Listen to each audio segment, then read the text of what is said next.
Happy National Roller Coaster Day to everyone watching this video, and to celebrate this year, I figured I'm gonna rank up my top 50 favorite roller coasters I have ever ridden. A couple years ago, I released a top 25 video, but since then, I have been on many more roller coasters, and I obviously doubled the length of the list to be a top 50. Before we get started, let's dig into a few rules that I set up for this list. The first question I want to answer is, how do I rank roller coasters? I try to strike a three-way balance between my best personal experience on each of these coasters, which coaster I would want to ride the most at this exact moment, and which is objectively the better ride through diversity and quality of elements. Something that you should absolutely know about me is that I generally value airtime. I love airtime so much. I do count clones and duplicates as different coaster credits. However, for the sake of this list, clones and duplicates will only be taking up one spot. When I say duplicate, I mean something like Superman Escape from Krypton, how it has two tracks with two different launches. In my opinion, those are two different credits. However, in a hypothetical world where Superman Escape from Krypton made my top 50 coasters,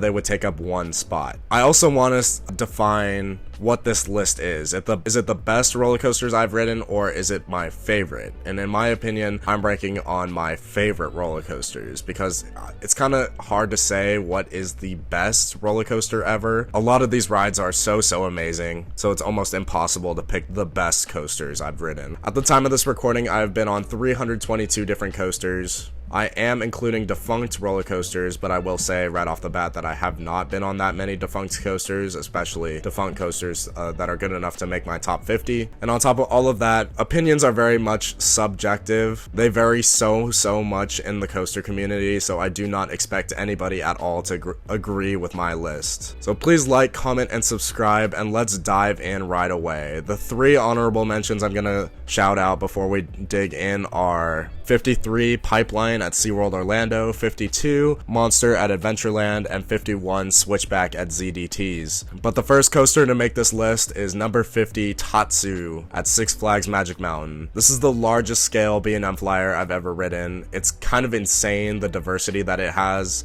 It strikes a balance between graceful flying maneuvers and rip your face off intensity. The pretzel loop is one of the most demonic elements I've ever been on. It's ridiculous. Moving on up to number 49 is Texas Stingray. Over the years of riding coasters, I've absolutely discovered that I am a GCI fanboy, and that absolutely includes Texas Stingray, but it does fall short of some of their other creations that will rank higher. I think the first half does fall short a little bit if you're not riding in the front row, but the second half stays low to the ground and has some awesome airtime pops. Number 48 is one of the best B&M inverts out there. It is Montu at Busch Gardens, Tampa. This roller coaster has an excellent layout. I love the bat wing. Obviously, this roller coaster is very famous for using trenches. I think that's really cool. Very forceful ride. Absolutely one of the best inverted coasters out there. Number 47 is the original hydraulic launch coaster with accelerator at Knott's Berry Farm. This is a short but sweet roller coaster. That launch is so powerful. It feels like you get teleported to the end of the launch track. There's nothing like a front row ride on accelerator. That being said, the back row, you get some awesome pull down that 200-foot tall drop. So incredible. And unlike some other hydraulic coasters, you have two overbanks to round out the ride experience. Number 46 is Banshee at Kings Island. This layout is so incredible. I think it's absolutely my favorite layout for any B&M invert out there. I feel like B&M had so much fun designing it. However, it is unfortunately kind of shaky. I think it's because of how the trains are built. The way that Banshee has the vest restraints, it kind of means that the edge seats are more wing seats, especially when you compare it to the old school B&M inverts. And because of the intense nature of Banshee, especially if you sit in the back row on one of those edge seats, you're gonna get a very intense rattle. I love the two vertical loops. I love the inline twist at the end. I love the two helixes, and I love the pretzel knot. Such a great layout. Number 45 is Flight Deck at California's Great America. This is a much smaller B&M invert, but in my opinion, it is so much quality over quantity. The two helixes on this ride are absolutely ridiculous. You have a very snappy 0G roll and a very snappy corkscrew. It's just an excellent attraction that feels very, very refined, and in my opinion, it's one of the most underrated roller coasters I've ever ridden. Number 44, sticking with the B&M invert theme, is actually my favorite B&M invert I've ever ridden. It is Raptor at Cedar Point. This is easily the whippiest of the B&M inverts. The corkscrews are ridiculous. The vertical loop is whippy, which is really, really crazy to say. None of the other B&M inverts have a vertical loop that is whippy like Raptor. The 0G roll is of course insane. You have some awesome moments of positive G-forces like diving down out of the mid-course brake run, and of course that final helix is ridiculous. I love the color scheme. It's such a great ride, and it is my favorite invert. Moving on up to number 43 is Joker at Six Flags Discovery Kingdom. The fact that this ranks at number 43 says a lot about RMC as a company, because Joker is actually my least favorite RMC that I have ridden, and it is way up at 43 out of 322. Joker is a really solid ride. It has awesome inversions like the stall and the 0G roll. It has a couple great airtime moments, but it does fall short of some of the other RMCs because it doesn't have the quantity of airtime that I'm looking for. Number 42 is one of two defunct coasters on this list. It is Top Thrill Dragster. Just like Accelerator, the hydraulic launch is absolutely ridiculous. I never got to ride this roller coaster in the front row, which is probably going to be one of my biggest regrets as a coaster enthusiast. I am yet to ride Top Thrill 2, so I'm not sure how I'm going to handle that. Whenever I get around to riding Top Thrill 2, I'm not sure if that's going to replace Top Thrill Dragster on my top 50, or I don't know. We'll get to it when we get to it. But as Top Thrill Dragster stood as a ride experience, the launch was insane. I'll never forget one of my rides on this coaster. I looked around while we were at the exact top of the top hat, and the view was just absolutely jaw-dropping. It's one of the most surreal roller coasters I've ever ridden, and I'm very happy I got to ride the original Top Thrill Dragster before the changes they made to it. Moving on up to number 41 is Gold Striker. I believe this is a really, really overrated ride, but as I mentioned earlier, I'm a huge GCI fanboy, so I still love this coaster. In my opinion, Gold Striker is front row or bust. If you do not ride in the front row, it's going to fall very, very short of this ride's reputation, which is why it ranks lower. Number 40 is Prowler. This is a really fun out and back GCI. You get so many fun airtime pops. I would kill for a night ride on Prowler. I really, really, really want to go back to Worlds of Fun just for a night ride on this thing. That would be insane. I rode this coaster during the pandemic where they were implementing their social distancing policies, so the trains were half empty and I still felt like the ride was hauling, so I really, really, really, really want to go back to this roller coaster. Number 39, also in Missouri, is Outlaw Run at Silver Dollar City. This is a really fun RMC with a couple ridiculous standout moments. The wave turn, the first drop, and the twisted airtime hill are so ridiculous. I'm not a big fan of the barrel roll finale. I think the hang time combined with RMC's bulky restraints kind of led to discomfort and pain, but the airtime moments propel this roller coaster up into my top 40. Moving on up to number 38 is my lowest ranked B&M Hyper. It is Apollo's Chariot. I love B&M hypercoasters. They're some of my favorites ever.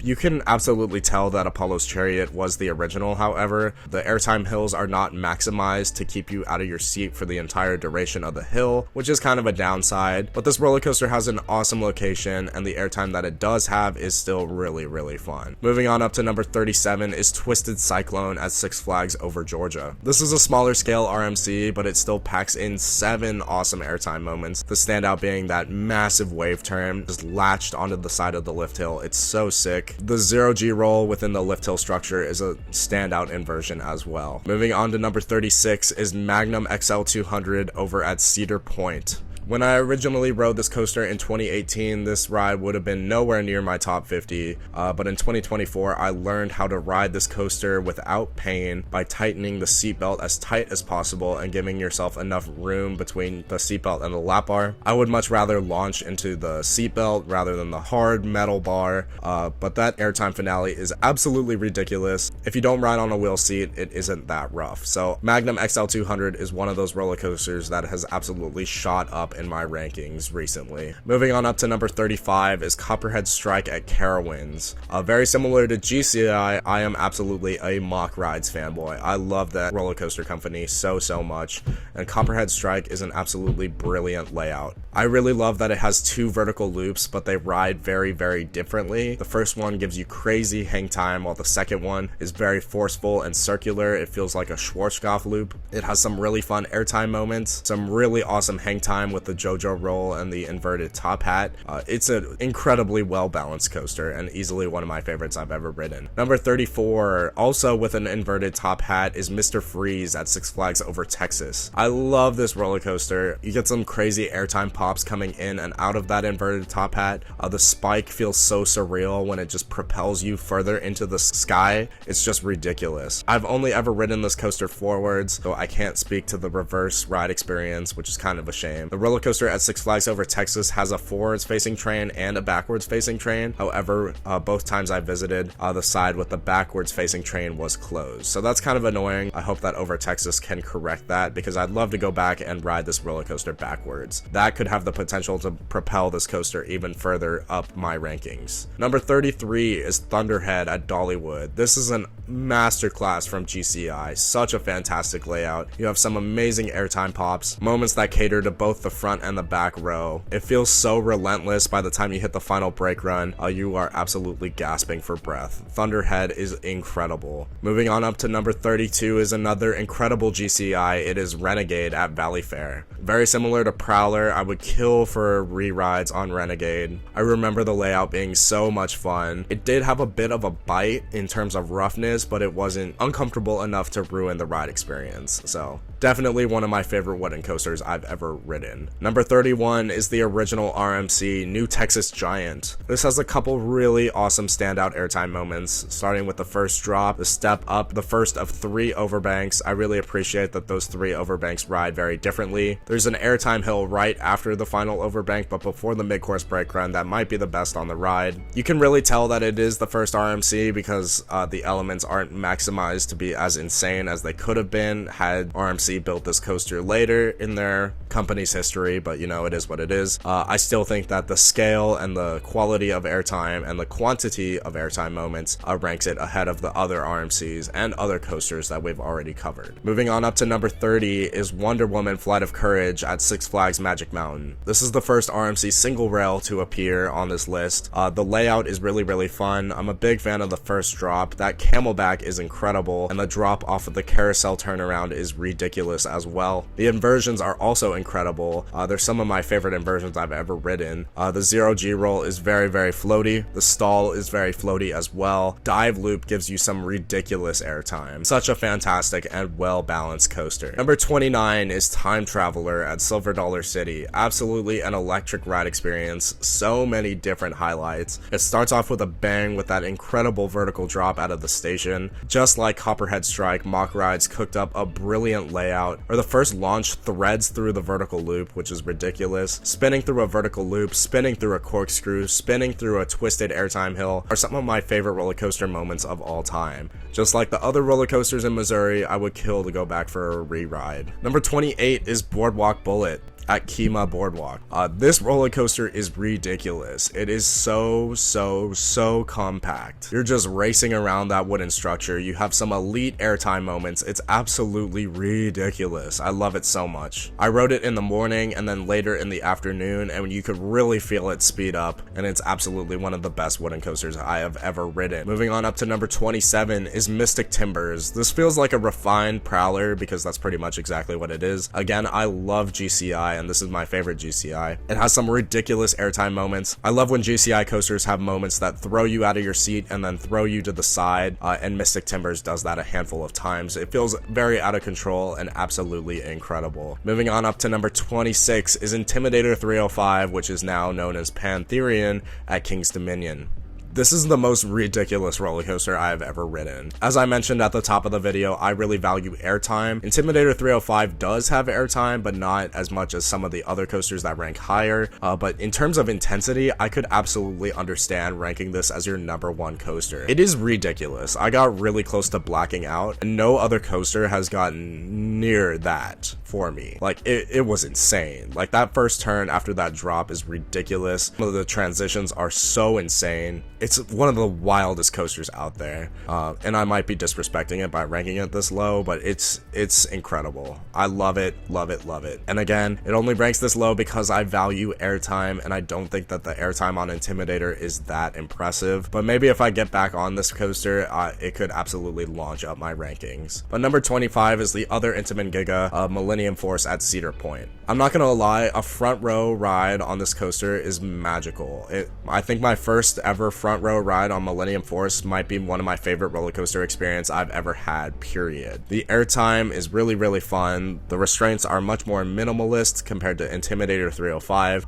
The overbanks are fun and speedy. The drop is awesome. That first overbank is actually really, really powerful, and again, I love the airtime. Number 24, also at Cedar Point, is Maverick. This roller coaster is ridiculous. It has one of the most amazing first drops I've ever experienced, despite its shorter scale. The camelbacks and the Stengel dives are insane. It does absolutely feel like a mini I-305, but it does have better airtime in my opinion. Number 23 is X2 at Six Flags Magic Mountain. This roller coaster is ridiculous. That first drop is straight insanity. Like, I don't even know what else to describe. You also get floater airtime if you sit in the front row during that inside Raven turn, and on X2 you are restrained by your shoulders, not by your legs. So getting floater airtime and feeling your legs float up out of the seat is one of the scariest sensations I've ever felt on any roller coaster ever. And on top of that, you have crazy elements like the fly to lie, like the backflip, like the outside Raven turn that tries to kill you, and overall X2 is pure insanity.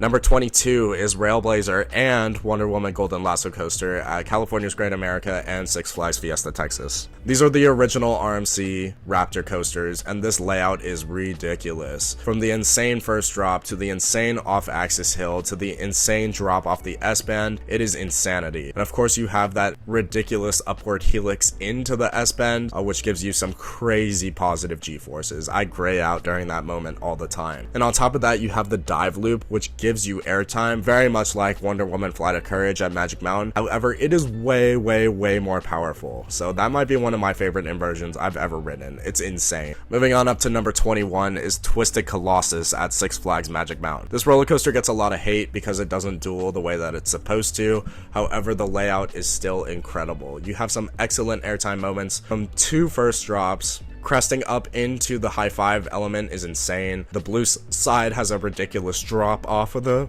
high five element, and the green side has a fun double down. The green side also has that iconic Top Gun stall, while the blue side has a ridiculous camelback right beneath it, and then the rolls reverse as the blue side goes into a 0G roll right over the green side. You have an awesome double up on both sides that launches you out of your seat, and then the blue side ends with an awesome outer bank. Twisted Colossus is an incredible roller coaster, and in my opinion, it gets too much hate. Number 20 is Twisted Timbers. This has insane airtime. It is ridiculous. Those 3 camelbacks back to back to back are magical. In my opinion, the inversions are kind of on the weaker side. I'm not the biggest fan of the barrel roll down drop or the cutback. However, that final 0G roll is really, really floaty and fun. The airtime is absolutely why you ride Twisted Timbers. Number 19 is Thunder Striker at Carowinds. This roller coaster is so fun. As I mentioned earlier, I love B&M hypercoasters, and this one has 6 incredible airtime moments. The airtime rides a little differently if you sit in the front or the back. In terms of B&M hypercoasters, it also has one of my favorite turnarounds. You get some really fun laterals on that thing. If you ride in the front row, you get some awesome airtime cresting into this first element, and then you get some fun positives and laterals as you race down towards the ground. The second half is on the weaker side, which is why it doesn't rank higher, but still an incredible ride with some awesome airtime. Number 18 is a roller coaster that means a lot to me. It is Ghost Rider at Knott's Berry Farm. This roller coaster combines so much. First half is floaty and graceful, and the second half tries to rip your face off. It has insane laterals, insane airtime, so well balanced, and I feel very lucky to live so close to this masterpiece. Number 17 is Orion at Kings Island, the first B&M Giga to make the list. The drop is ridiculous. The speed hill is one of my favorite airtime moments of all time. I love the camelback right after as well. Orion's belt is a really forceful and fun helix that makes me gray out, and then you have one more really fun twisted airtime moment before you hit the brake run. The thing that really holds Orion back and really bothers me are the wave turn and then the turnaround. Those feel like two really wasted moments. I feel like Orion's wave turn should have given sideways airtime, very much like a roller coaster that we will talk about later on in this video, but Orion is absolutely my type of ride, which is why it ranks higher than you probably have it ranked. Moving on to number 16 is Mako at SeaWorld Orlando. This coaster is ridiculous. You have a 5-second floater hill that is so euphoric and fun. You also have a speed hill, not quite as good as Orion, but still really fun. You have two other awesome airtime hills and that amazing first drop, but it does kind of die in the second half, which is kind of unfortunate. Moving on up to number 15 is Lightning Run at Kentucky Kingdom. Of the coasters in my top 50, this might be the one that I have to re-ride the most. I rode this coaster before I really even liked RMC coasters, so I feel like I might have inflated my opinion of this ride because it felt like a more comfortable RMC before I learned how to ride RMCs comfortably, but the layout is still awesome. I remember that first drop and that first camelback being ridiculous, and the finale is just an insane run of airtime hills. Number 14 is Steel Eel at SeaWorld San Antonio. This roller coaster is ridiculous. It is like right up my alley. You have insane floater airtime that is so sustained. I do believe that this is one of the most underrated roller coasters I have ever ridden, but I also understand that it is pretty controversial. I rode this roller coaster right next to my girlfriend in 2026 and she absolutely hated it while sitting right next to me. So we literally had the exact same ride experience and I got off of this attraction absolutely in love with the ride and she absolutely hated it. So it can be uncomfortable because there's no seat padding and the airtime is so powerful that when you land back down it does kind of crunch your body, but from my personal experience that doesn't bother me at all. Moving on up to number 13 is Cannibal at Lagoon, which is the most ridiculous ride ever. That drop is insane. It's so steep and so tall. It's absolutely ridiculous. On top of that, you have awesome moments like the dive loop, which is another inversion that gives you airtime before you whip around. You have an incredible moment of hang time with the lagoon roll. It's absolutely ridiculous. And that final helix as you race towards the ground gives you incredible positive G-forces, especially as you wrap around that waterfall. Absolutely an incredible ride and worthy of a spot within the top 15. Moving on up to number 12 is Goliath at Six Flags Over Georgia. It has very powerful airtime, especially in the finale. The first three larger hills are also very euphoric and fun, just like most B&M hypers. What really makes this roller coaster stand out, aside from the powerful finale, is the turnaround element. It is so unbelievably forceful and it made me gray out so hard. Absolutely an incredible ride. The thing that holds back Goliath in my opinion is the first drop. It is not very tall and it is not very steep. If you look at the profiling, it reminds me a lot of Goliath at Magic Mountain, where it kind of hits one angle and then curves out into the valley.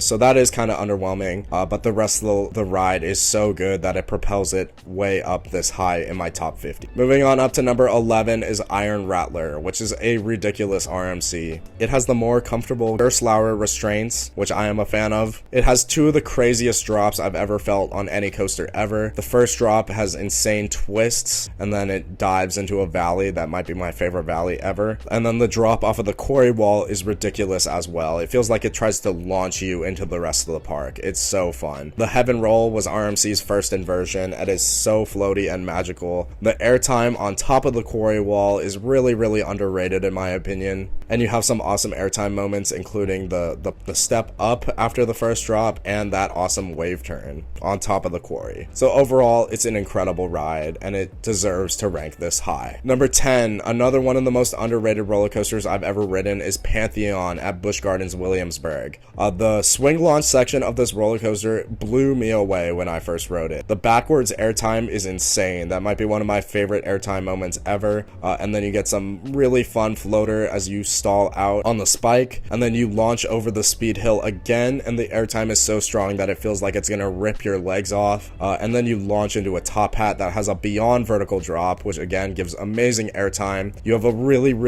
floaty and fun outer bank, one of my favorite elements ever, and I'm really happy that Pantheon has one. You have a really long and sustained stall. You have a wave turn to end the ride. It's just jam-packed with so much into one ride experience that it is easily one of the best coasters in the world. Moving on to number 9 is Lightning Rod. This actually has potential to drop significantly in my list. I rode Lightning Rod the last year of the launch lift, not the 2016 launch or not the 2020 lift hill. I rode somewhere in the middle, but in my opinion the layout was so incredible that it deserved to rank this high. I love that massive wave turn. It gives you such sustain and powerful sideways airtime, and the quad down is ridiculous. It's called the quad down, but there's an airtime pop before and after, so it really feels like 6 elite airtime moments back to back to back to back to back. It is so much freaking fun, man. But again, I'm really curious to ride this with the lift hill.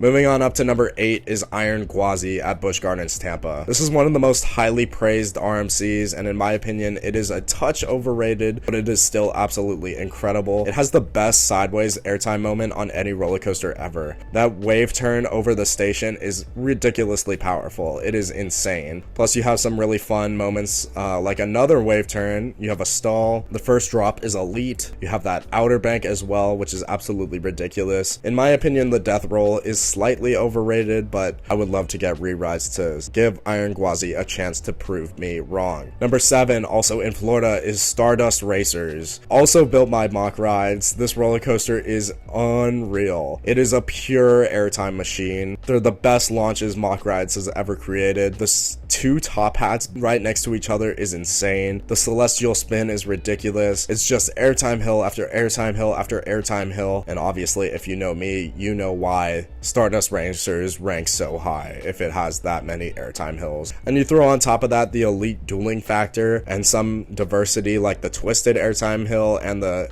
celestial spin, as I mentioned, and you easily have one of the best coasters in the world. Moving on to number 6 is a roller coaster that kind of breaks my heart. It is Air Force One. This layout is ridiculous. The first drop, the Raven Trust dive, rides very similarly to the Raptor dive loops because it gives you airtime before you whip around into the inversion. It has the best stall I've ever ridden. It has an incredible outer bank. The double up is insanely powerful, and then the second half is so low to the ground that it genuinely tries to kill you. From the 2 arcade rolls to the turnaround element that made me gray out to the ridiculous finale of 5 airtime hills in a row, Air Force One is incredible, and I'm praying to God that somebody relocates this coaster to their park because it is incredible and you need to ride it if it gets saved. Number 5 is Velocicoaster at Islands of Adventure. Very similar to Iron Gwazi, I used to think that Velocicoaster was a touch overrated. However, now I believe it deserves the hype. The first half is within the Raptor paddock, and the second half races along the waterfront of Islands of Adventure. There's so many standout moments. I love the Immelman after the first launch that leads into the dive loop. The Immelman gives you airtime as you drop out in the back. Dive loop gives you airtime as you crest up in the front. So it feels like those elements really mirror each other really well.